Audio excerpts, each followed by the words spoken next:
The Knock Knock Man was released in 2025.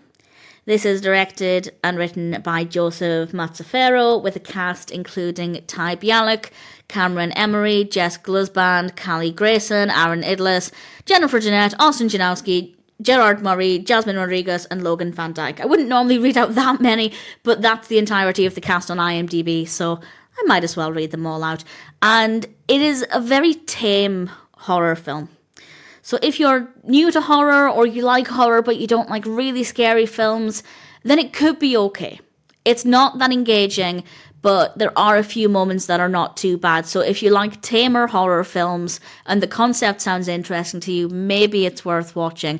A group of people try to conjure this character, this legend known as the Knock Knock Man, which is a pretty common concept, particularly for young children. I feel like most of us at one point believed in the legend of some ghost or demon. For me, it was Bloody Mary.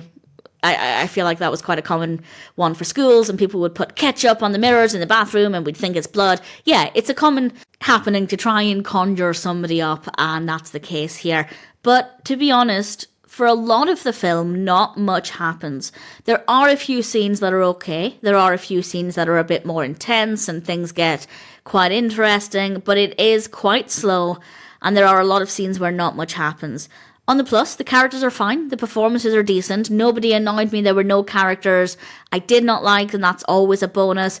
The technical aspects are good. The camera work's good. The lighting. I think it could be a really good option for background company. If you're a horror fan, but you're not in the mood for anything too intense or anything too complicated that requires a lot of concentration, but you want something that has a decent concept, I guess a reasonable execution, but it's not that scary. But as I said, there are a few scenes here and there that are not too bad, that are quite atmospheric. So I like the concept. I do really like the concept of the Knock Knock Man. I think the narrative could be stronger. Certain scenes could be scarier and more intense. But again, there were moments that I did think were reasonably powerful. So if you don't like horror at all, it is maybe a little darker than not. But as I said, if you like horror but you don't like anything too scary, this could be a good one to watch. And again, as background company, I think it could be a decent experience. The Knock Knock Man could have been better. It wasn't amazing, but I definitely didn't hate it. And if it sounds like the kind of film for which you are in the mood, then I'd say maybe it's worth watching.